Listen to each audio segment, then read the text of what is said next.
नमस्कार, मैं हूं आपके साथ पूर्णिमा मिश्रा। हमारे खास प्रोग्राम क्या कहते हैं नरेंद्र मोदी में आज आपको सुनवाएंगे पीएम मोदी का वो ऐतिहासिक भाषण जो उन्होंने 17 नवंबर 2013 को बेंगलुरु में दिया था।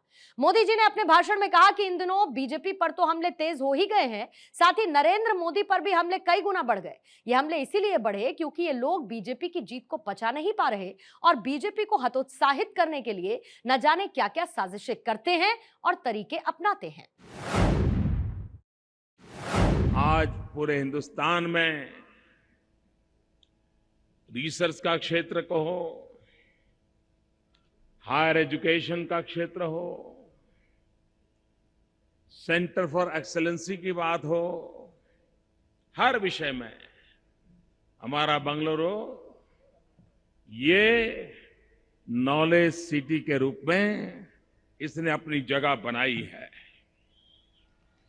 मैं सभी कर्नाटक वासियों को आज इस बात के लिए बधाई देता हूं, अभिनंदन करता हूं। भाइयों बहनों,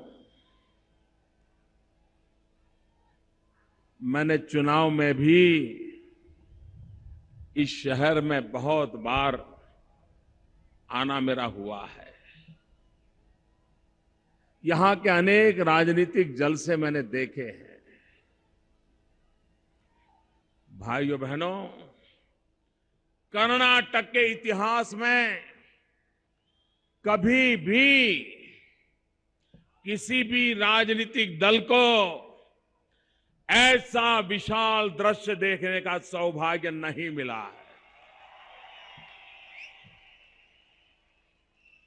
बहुत बहुत बधाई देता हूं मित्रों, जहां भी देखता हूं जैसे एक केसरिया समंदर यहां चारों तरफ केसरिया समंदर की लहरें उठ रही हैं। क्या नजारा पेश किया है भाइयों, क्या नजारा पेश किया है। और मैं प्रहलाद जी को, अनंत कुमार को, इस रैली के इंचार्ज अशोक को पूछ रहा था कि भाई इसके पहले ऐसा दृश्य कहां हुआ होगा, कब हुआ होगा। वो मुझे बता रहे थे, साहब बीजेपी का इतिहास छोड़ो, कर्नाटक की पॉलिटिकल हिस्ट्री में इतना बड़ा कभी कार्यक्रम नहीं हुआ, किसी दल का नहीं हुआ है। भाइयों बहनों, ये अपने आप में कर्नाटका भारतीय जनता पार्टी के कार्यकर्ताओं की बहुत बड़ी सिद्धि है। मैं आपका अभिनंदन करता हूं। भाइयों बहनों, इन दिनों भाजपा पे हमले जरा तेज हो गए हैं। नरेंद्र मोदी पर भी हमले तेज हो गए हैं। ये हमले इसलिए तेज हुए हैं कि ये नजारा न देख पाते हैं, न पचा पाते हैं, और इसलिए न जाने कैसी कैसी भाषा का प्रयोग हो रहा है, न जाने कैसे कैसे षड्यंत्र हो रहे हैं, न जाने किस प्रकार के तौर तरीकों से भारतीय जनता पार्टी को हतप्रत करने का प्रयास हो रहा है। भाइयों बहनों, मैं आज एक साथ दो प्रधानमंत्रियों का स्मरण करना चाहता हूं। और अगर भारत का भाग्य बदलना है, इस देश को आगे ले जाना है, तो इन्हीं दो महापुरुषों ने जो मंत्र दिया है, वो मंत्र इस देश को नई ऊंचाइयों पर ले जा सकता है। लाल बहादुर शास्त्री ने कहा था, जय जवान जय किसान। और भारत के प्रधानमंत्री आदरणीय अटल बिहारी वाजपेयी जी ने कहा था, जय जवान, जय किसान, जय विज्ञान। भाइयों बहनों, आज दुनिया में आईटी के क्षेत्र में ये हमारा कर्नाटक, ये हमारा बेंगलोर, ये हमारे यहां के आईटी प्रोफेशन के नौजवान, ये हमारे सॉफ्टवेयर इंजीनियर विश्व भर में इन नौजवानों ने अपनी ताकत का परिचय करवा दिया है, हिंदुस्तान का नाम रोशन कर दिया है।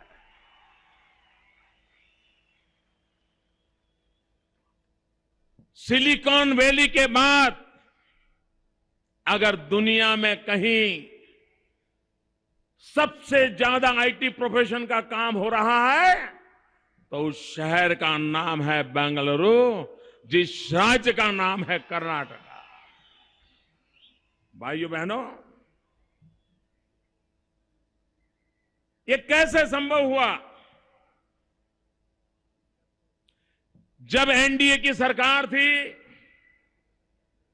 अटल बिहारी वाजपेयी जी भारत के प्रधानमंत्री थे, तब पहली बार हिंदुस्तान में अलग से आईटी मिनिस्ट्री की रचना की गई।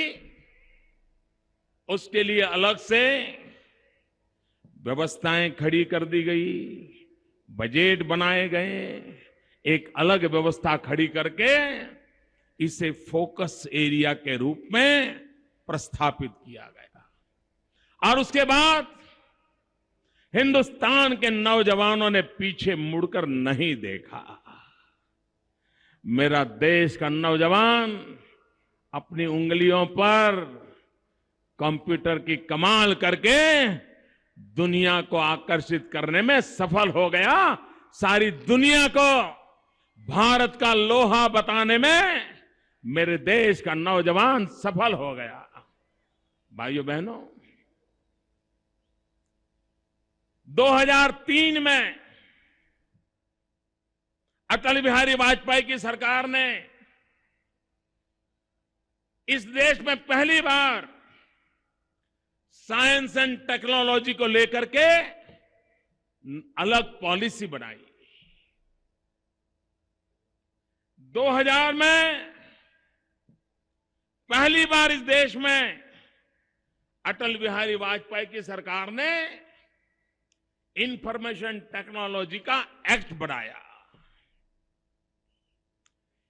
अटल बिहारी वाजपेयी ने जो विज्ञान पर बल दिया, टेक्नोलॉजी पर बल दिया, आधुनिक हिंदुस्तान बनाने के लिए उन्होंने ये जो सपना देखा, वो सपना भारत के नौजवान के साथ जुड़ा हुआ था। वो सपना भारत के नौजवान के भाग्य के साथ जुड़ा हुआ था। और 2003 के 15 अगस्त को अटल बिहारी वाजपेयी जी ने लाल किले से कहा था, 2003 में कहा था, उन्होंने मून मिशन की घोषणा की थी।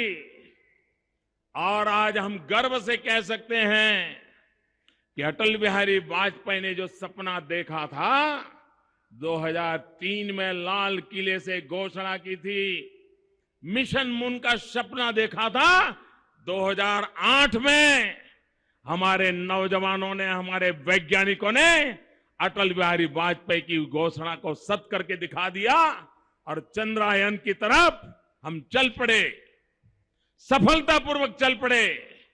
भाइयों बहनों, ये साइंस और टेक्नोलॉजी पॉलिसी का कमाल है कि अभी अभी मंगलयान मंगल पर जाने की दिशा में भी हम सफलतापूर्वक आगे बढ़ रहे हैं। भाइयों बहनों, लेकिन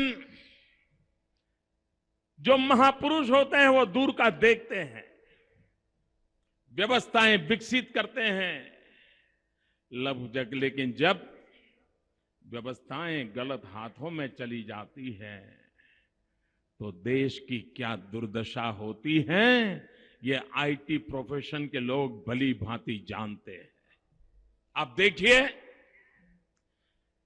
जब अटल जी की सरकार थी, हमारे देश में आईटी प्रोफेशन का ग्रोथ, सॉफ्टवेयर का ग्रोथ 40% था, 40% था। और बाद में यूपीए 1 बना तो हम 40% से कम होकर के 30% हो गए। ये घाटा किसको हुआ? हमारे नौजवानों के भविष्य पर हुआ। आईटी प्रोफेशन से जुड़े नौजवानों के भविष्य पर सवालिया निशान लगाना शुरू हो गया। भाइयों बहनों, इतना ही नहीं, यूपीए 2 आया तो यही सॉफ्टवेयर का ग्रोथ जो अटल जी के जमाने में 40% था, आज वो 9% पर आकर के अटक गया है। आप मुझे बताइए मित्रों, अगर ग्रोथ नहीं होगा तो एक्सपोर्ट कहां से होगा? नौजवानों को रोजगार कहां से मिलेगा? देश में अगर मेरा नौजवान बेरोजगार हो गया तो मेरे देश के भाग्य का क्या होगा? भाइयों बहनों, भारत ने जितनी ज्यादा मात्रा में सेंटर फॉर एक्सेलेंसी का निर्माण करना चाहिए, हम नहीं कर पा रहे। मेरे मन में कभी कभी विचार आता है, दुनिया का सबसे लंबा रेलवे नेटवर्क हिंदुस्तान के पास है। उसमें काम करने की एक्सपर्टाइज लगती है, उसके इंजीनियरों का अलग प्रकार की शिक्षा लगती है, रेल मैनेजमेंट ये अलग प्रकार की क्वालिटी लगती है। क्या हमारे देश में रेलवे डिपार्टमेंट खुद देश के 4 कोने में रेलवे को जिस प्रकार के मैन पावर की जरूरत है, उस मैन पावर के लिए हिंदुस्तान के 4 कोने में रेल के लिए जिस प्रकार के लोगों की जरूरत है, रेल के लिए जिस प्रकार के इंजीनियरों की जरूरत है, टेक्नीशियनों की जरूरत है, मैनेजर स्किल की जरूरत है, इलेक्ट्रॉनिक नॉलेज की जरूरत है, क्या देश के 4 कोने में रेलवे के द्वारा 4 बढ़िया यूनिवर्सिटी बना करके वहीं से नौजवानों को तैयार करके हमारी रेलवे की एफिशिएंसी को नहीं बढ़ा सकते थे? हमारी रेलवे को मॉडर्नाइज नहीं कर सकते थे? हमारी रेलवे को जन साधारण के लिए उपयोगी नहीं बना सकते थे? लेकिन भाइयों बहनों, रेलवे को भी उन्होंने राजनीति का कार्यक्रम बना दिया। कभी यहां पर एक डिब्बा बढ़ा दो, कहीं यहां पर एक रूट बढ़ा दो, वहां के मतदाताओं को खुश कर दो, चुनाव जीतने के लिए रेल चलाते रहो। इसी का परिणाम है कि आज पूरा रेलवे का तंत्र गड्ढे पे चला गया है। ये इनकी सोच है।